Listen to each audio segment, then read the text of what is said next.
They are banning the Muslim prayer in schools. Why? Where's this happening? The UK? Wait, what? Why is prayer deemed to be a threat in for this school?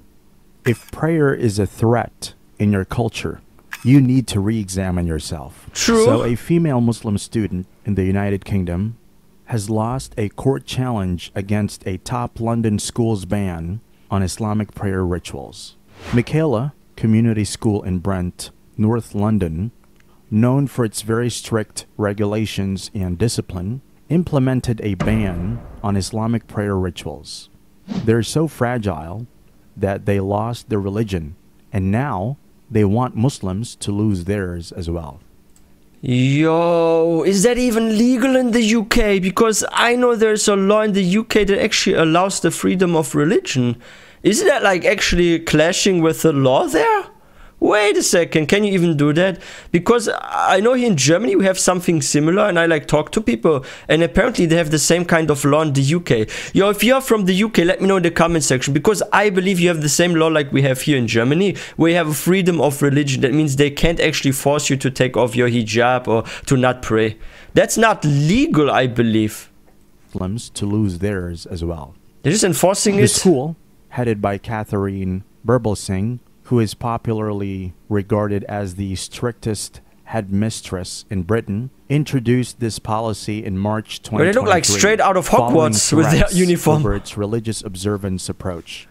However, the pupil only made what seemed to be a modest request for permission to pray for just around 5 minutes at lunchtime. Yeah, there's nothing. And not during lessons.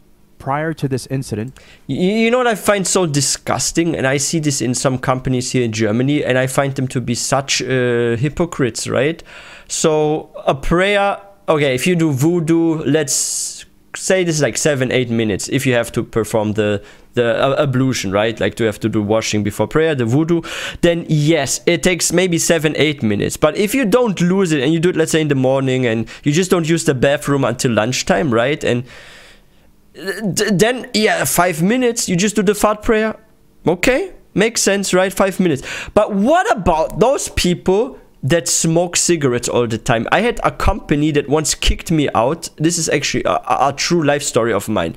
So when I reverted to Islam and I was doing an internship at a company, and they learned about me being a revert Muslim and praying, they actually fired me some weeks later after they found out. And I know that they fired me because of my religion, because their attitude to me changed immediately when they heard I was a Muslim, and when I got caught praying, actually, right? Because I was praying in a room there. Because I was taught, okay, 5 prayers are mandatory, you have to do it. So I even felt like I have this duty at work, so I need to pray.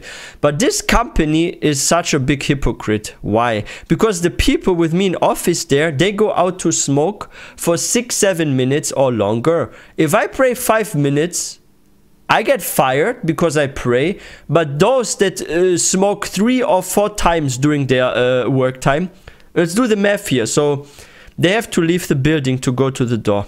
Takes 2 minutes. They have to light a cigarette and puff on this for another maybe 2-3 minutes. Some even 4, because they chat with others, right? So I've seen people, they smoke for like 4 minutes. And then they still have to walk back to the office. So they are each time out for like what?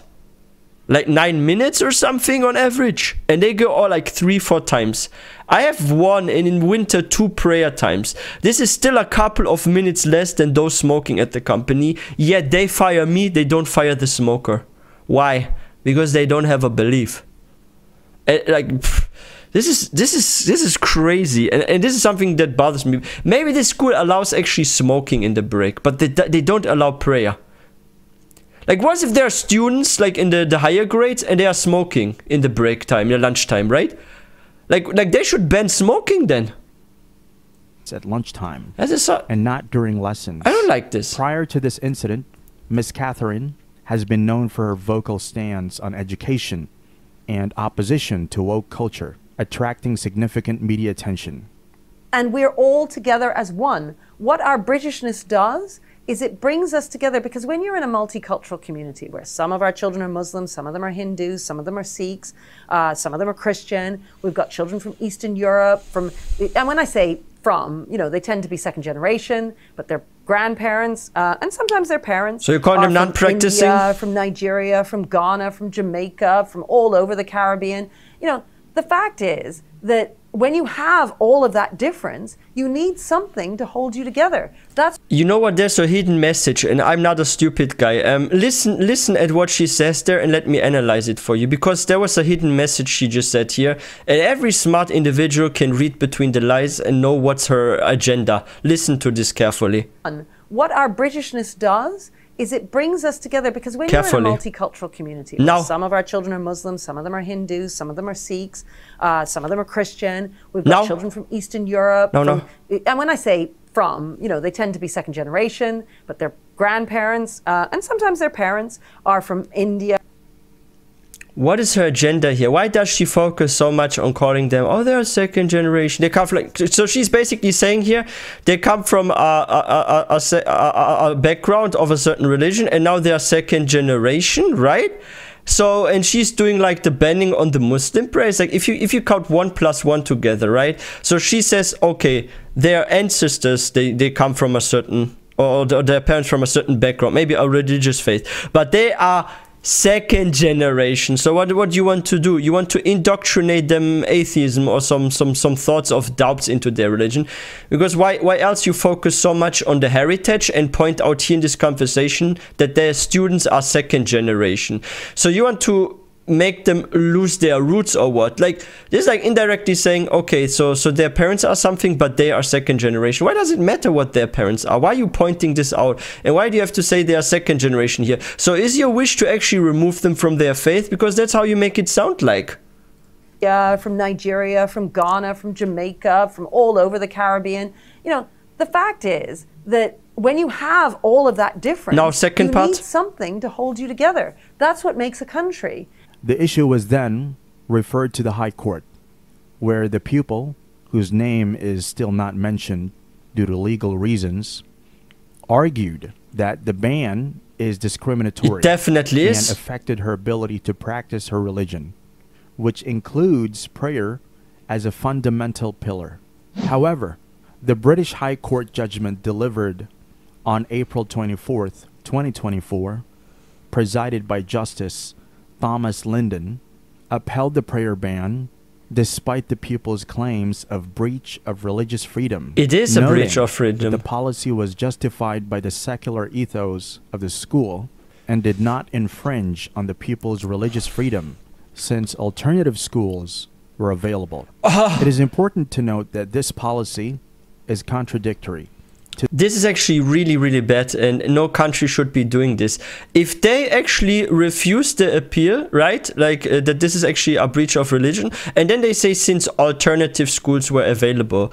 Now, this is actually a backdoors ban for Muslim prayers in a whole country. Why is this a backdoors ban? Because what is if all schools come together, and those schools are saying, except maybe one school in the city, or it's like barely any schools have that then, and they can actually say out of 100 schools there's still one alternative school that offers prayers, right? So this is actually a ban on Muslim prayers throughout the whole country from the back door. Why? Because what if there's a city that has, let's say, 14 schools, and now 13 schools actually ban the prayer? You can't fit all Muslim students into one single school. And what if all schools actually decide to ban prayer? Then they are saying online courses or homeschooling or what? Like they will always find an excuse to say there's an alternative to practice their faith until every single school bans the prayer. Like you should not let something like this pass and allow this, that a single school in a country has the right to do so. Because that gives the right to every single school. And if every single school is run by an atheist, for example, they can ban throughout the whole country for every single student the salah. Because they just put it into their school rules, and the country is not stopping them because they say there's always an alternative. Maybe one day they say the alternative is hijra, then everyone just leaves the country or what? This is stupid. Astaghfirullah. Alternative schools were available.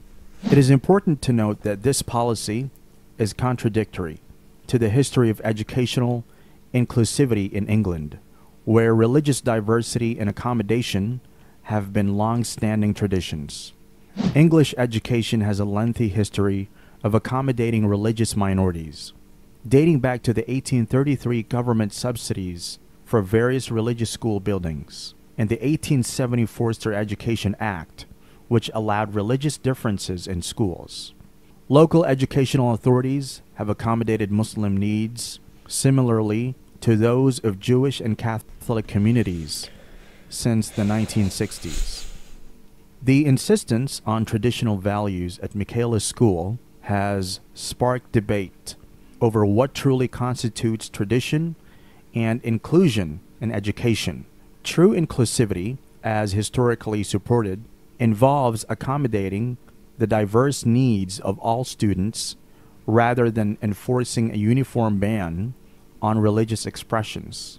The head teacher of the school, Catherine Singh, applauded the ruling, claiming it meant victory for all schools. She went on to defend the policy, stating it as necessary for a conducive learning no more environment, praying at arguing Hogwarts against the notion University, of Muslim okay. oppression at the school. Of course, as expected, reactions from some Christian top voices are all in support of the ban, just like the headmaster at St. Thomas, the Apostle College, and Sacred Heart Roman Catholic Secondary School, and Southwark, South London. And they're actually the biggest hypocrites. Like, we have something here. Let me tell you a funny story, okay? So there's this Catholic secondary school, right?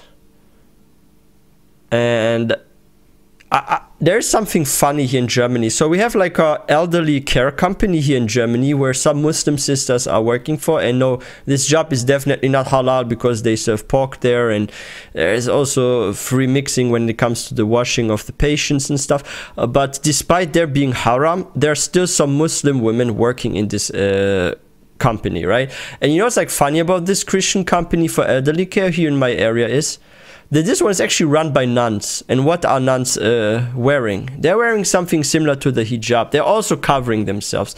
And guess what's like funny about this company? They actually are forbidding for the workers the wearing of the hijab at work. And now why is this strange? Because they have nuns leading this company and they are wearing a different type of hijab. It is just like the hijab. They're wearing big clothes. You don't see their shape. They're covering their hair with some sort of hat and sometimes even like a headscarf or something. So this is the biggest hypocrisy ever I have seen here in Germany. A company forbidding the wearing of the hijab while their bosses are wearing it. Huh? What the heck? What's happening in this world, right? And they're Catholic. They're supposed to be like on the deen of Christianity that has some similarities with Islam, and yet they're hating on something with similarities. Huh? The world has gone crazy, guys. Like, subhanallah. And Southwark, South London, Serge Safari. I really hate those kind of people with double moral. They're disgusting. The governing body for standing up and May Allah guide them, I mean. This is absolutely right, as you can't join a school and try to change the rules. The chief education officer for the Church of England, Nigel Genders, agreed that the case is related to the day-to-day decisions of a particular school in its own circumstances and does not believe the judgment challenges the principle of freedom of religion. Prime Minister Rishi Sunak What did he and say? Equalities Minister Kemi Badenoch, in support of the ruling, hailed the decision as a victory for school autonomy and against activism. However, this decision has been criticized by Muslim leaders, Of course. who argued it targeted Muslim does. students and could set a dangerous precedent. Concerns were raised about fairness and religious freedom, reacting to the issue in an official post on X.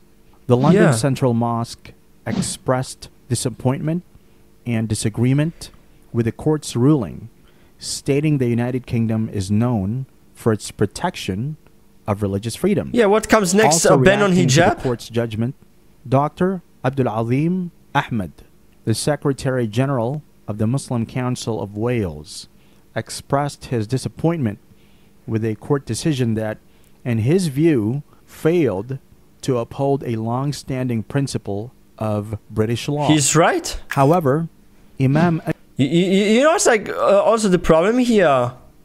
if you allow one thing to happen like this, it can cause a chain reaction. And do we want, as Muslims, to also see UK become like France, where now in schools, for example, the hijab has become forbidden? Like what is happening here? And this is actually not good, because Islam is like growing a lot these days, especially in the UK. Soon it's like hitting 10% of the population, right? It's, I think, already like 7-8%. So if you have like 10% of your population follow a certain faith, why you actually add bans and restrictions on this 10%? Like, do you want 10% of your country to just like leave the country? How do you actually fill the gaps then, right? Should everyone do like a hijrah and leave the UK? Like what are they trying to accomplish here? Like, what is the bigger picture? Like, this is actually something that's scary when you think about it, right? Like, if they already agree on one thing, what is the big picture? What is their whole mission? To actually ban everything in time? Because it starts there, where does it end then? I really hope they do something, because this is actually true with like the freedom of religion. And this is something I said at the beginning of the video. We have the same thing here in Germany, right? Where you have a protection of religion. If you don't want to eat pork, nobody can force you to eat pork. If you want to pray, even be it out on the street, on the ground somewhere, they can't stop you from doing that. They can't stop you from wearing the hijab, because you have some sort of protection here in Germany, and the same goes for the UK. I know people from the UK that I speak with, and they tell me it's the same there. So there's something wrong here. They can't like go against their own law here and make those sort of exceptions, because their exceptions, they are going to be used then by other institutes and schools, be it secondary schools, universities, right? They're going to be used as a backdoor to actually fight against Muslims by suppressing their like religion. Like, hey, you can no longer pray, you can no longer wear this, you can no longer do this. What comes next? Now it becomes mandatory to eat pork. Like, what else do they want to do? Like, where is the end of this? Of British law.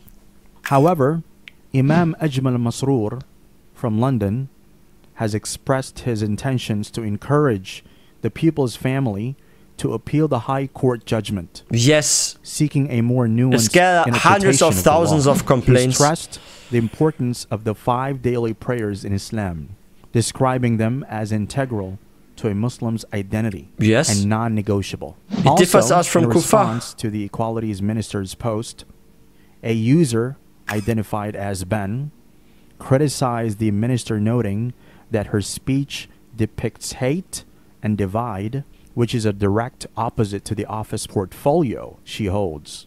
Nadine Asbali, a secondary school teacher in London and author of Veiled Threat on Being Visibly Muslim in Britain, stated that prayer has never been a problem in her teaching experience. This holds true in both environments. You know what? We need more, what is her name again? Nadine Asbali. We need more sisters like Nadine Asbali that actually work for like schools as teachers wearing the hijab. Why do we need that? Because, look, we have such bad people that actually want to go against Islam, right? Like, may Allah guide this individual. I mean, like, even people that fight against Islam, like even Netanyahu, like, may Allah guide him. Like, we as Muslims, even someone's our enemy at this moment, I hope they find to Islam one day and Allah guides them. So we are a religion of peace and we want everyone to be guided, right? We're not going to like become violent or hurt others. This is not our teaching, because Islam is a religion of peace. But there are a lot of like misled individuals, and I'm also blaming their upbringing a lot and their parents, because the kids are influenced by their parents, right? And by their teachers and whoever is around them when they're young. Now, if we have like a lot of Nadine Asbalis in schools, like women like wearing the hijab, being a visible Muslim, when kids grow up, they grow up without hatred, because maybe they remember, oh, I had a Muslim teacher wearing the hijab, she always helped me in school, I got good grades because of her, I got my education done with very good grades, this and that, she was always nice to us students. Like, it becomes normal. This is the same if you are, for example, like if you have areas with like a lot of racism, right? If you have a class mixed of black and white students, They grow up from a young age having black friends if they're white, and vice versa. And when they're adults, it is normal to them. And this is something that our kids need. It needs to be normalized that there are other religions like Islam, that the hijab exists, that there is something called 5 prayers in Islam. Like, if this becomes the norm for kids to grow up with, the next generation, the next head principal, right? Like the next maybe company boss, right? They will find it normal to see someone practicing Islam because this has become the norm. It is something just regular. It's like everyday life. You see this kind of person. Okay, this is normal. This is like my best friend or something, right? So this is the issue we have with this generation. Like the kids of the previous generation, they were brought up the wrong way with a lot of hatred by also their parents and their schools. So we need to change that, and we need to give the kids these days, like the new generation, out of positivity and teach them that it is normal to be a Muslim, for example, or to have a different skin color, because then we can repair the damage of the previous generation, right? Stated that prayer has never been a problem in her teaching experience. This holds true in both environments where she was the only Muslim and in schools with almost exclusively Muslim populations. With over 700 pupils in the school, about 350 of them are Muslims. That means about 50% of the pupils in the school are Muslims. Wow. There's absolutely no reason why prayer rituals can't be accepted and incorporated in a school with 50% of her population as Muslims. Imagine all boycott, don't go to school for this reason. We're being hypocritical here. Although the headmistress alleged that previously prayer was allowed in the schoolyard, issues arose during Ramadan when visible outdoor prayer led to intimidation. How so? Because some Muslim students, engaging more deeply in their practices, intimidated others who chose not to participate in fasting or prayer. External threats and racism directed at staff members. It was during Ramadan. So we have Muslim children who do not want to fast during Ramadan, do not necessarily wear a hijab, for instance, do not want to pray. And they were then being intimidated by the more committed Muslims who would say, no, you're not allowed to eat. And they would go to the break hall food table and stop them from eating. Her major claim. Okay, so this is her version, but how was this in practice? Did they only give a nasiha? Because this is something that's also part of Islam. If you see someone in your friend circle, right, maybe they're actually friends with each other. Let me give you a daily life example, okay? Like, imagine you are a sister now in Islam, right? And you have this one friend that also wears perhaps the hijab, right? And she ends up in a haram relationship. Or you're a guy and you have a friend that ends up in a haram relationship. And you usually pray together. Now, you give the nasiha and say, you shouldn't be in a haram relationship, you should do the nikah and get married, right? Or someone suddenly stops praying, maybe they prayed before, and you're like checking on them, like, hey, you should be praying, why, what's wrong? Or someone maybe was fasting last Ramadan, why this Ramadan they don't fast? And maybe they were just having like a normal conversation, getting a nasiha, like advice, and maybe she did the interpretation that this is like, oh, they are trying to force this individual to participate or something. And guess what? For those that are watching this and that are non-Muslim, let me teach you guys something. And this is something that's even in the Quran. So there's no force, no compulsion in faith, in religion. So we Muslims are actually forbidden to force others to accept the faith, or to force them to say the Shahada and to enter Islam if they don't want to. There is no force in religion, and this is what also the Quran teaches. So whatever she witnessed is, either those were really bad Muslims that don't really follow their faith and they were like forcing others, or her interpretation of the situation is wrong, and whatever she saw was just someone giving a nasiha to someone or being concerned about them because maybe before they were actually practicing and they somehow got a bit out of the deen or something. Because this is something we're just calling for good and forbidding evil, but we're not like hurting others or becoming violent at them because they don't practice. No, this was just like a reminder. And maybe she actually saw this completely different and describes it now in like this manner, right? Like, this is what I'm assuming here. And they would go to the break hall food table and stop them from eating. Her major claim was that with over 350 Muslim students, it'll be difficult to allow such prayer to happen. If this prayer had taken place and there wasn't this desire to proselytize, this desire to sort of convert people to more committed practices, would you have been okay with that? That if it had just gone on in the yard at lunchtime, you'd have been fine with that? Yes, absolutely. But the problem was people from the outside can see the yard. And so the people who were threatening us and so on aren't from our internal community. They're people from the outside. Huh? And so having it in the yard, we then realized at that point, oh my goodness, we're then open to the view of anyone out there. So it would have to happen inside. And just also this idea of a prayer room. We've got 350 Muslim children. Wait a second. She felt threatened by people that pass by the school and see Muslims pray in the yard? Like, those are Islamophobes. So they're like sending hate mail to the school or what? And saying, oh, you have Muslims that pray at the school. How do you allow this or what? So she was like being criticized for letting Muslims pray by like non-Muslims that are Islamophobes, that are like hateful. Why does she obey such? She wants to educate kids and teach them that there should be fairness, good behavior, and discipline and stuff, right? It says this here even on the school shield, right? Then why does she not actually defend those kind of values that she's trying to teach the students by saying, like, look, this is even also a form of discipline, right? If you pray 5 times as a Muslim, you are an individual with discipline because you can keep up your 5 prayers. Just like I'm calling any single adult that manages to keep up 4 days of workout during every week, even if they're working full time. Those are, in my opinion, individuals with discipline, because someone that can go 4 times a week to the gym and working a full-time job, maybe has kids.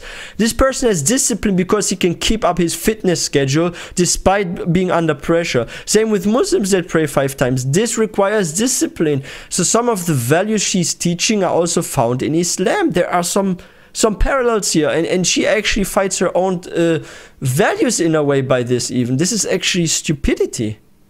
We would have to have several prayer rooms. So this idea of one prayer room doesn't work. And given our family lunch, we have a very specific ethos and way of doing things. And all of the teachers are with the children eating during family lunch.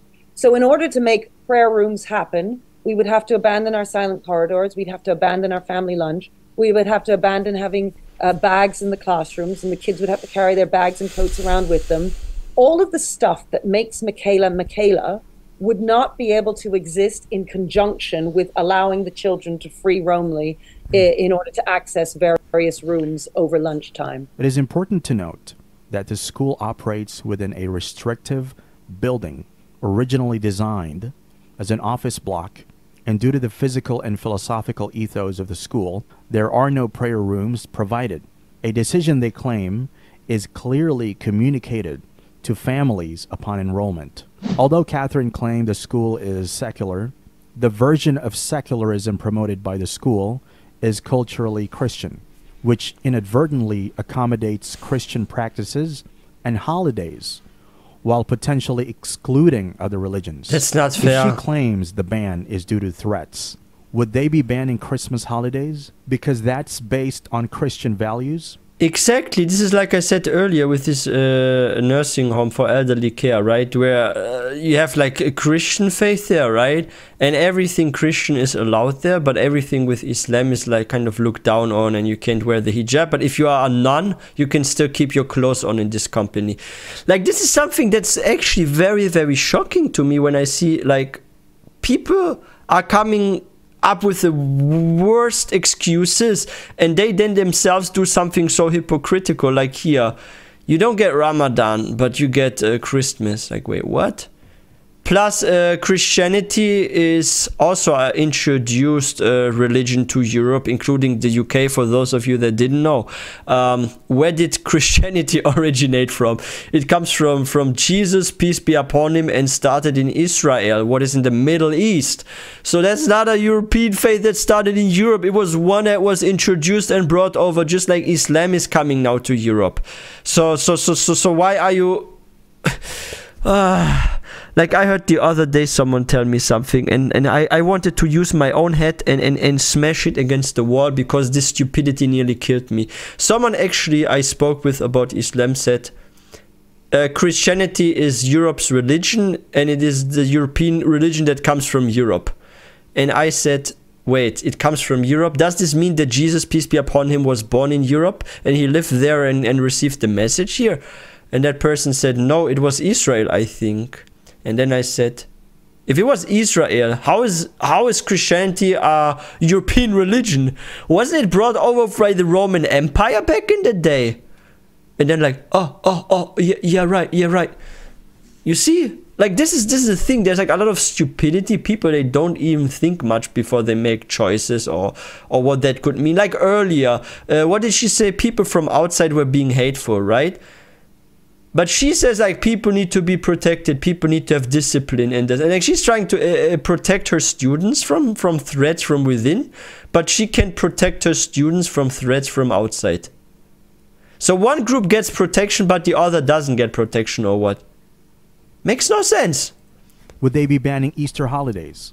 Would they be banning our national anthem that says God save the king? Because God is religious. I'm just sensing a hypocritical stance on the part of this school.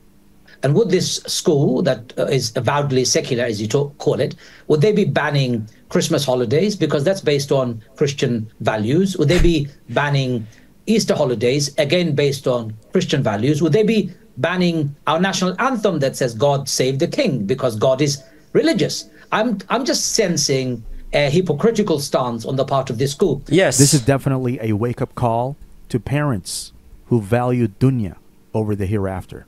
Parents who undervalue the essence of file your complaints now on time, just to feel accepted in a place that has no regards for your religion.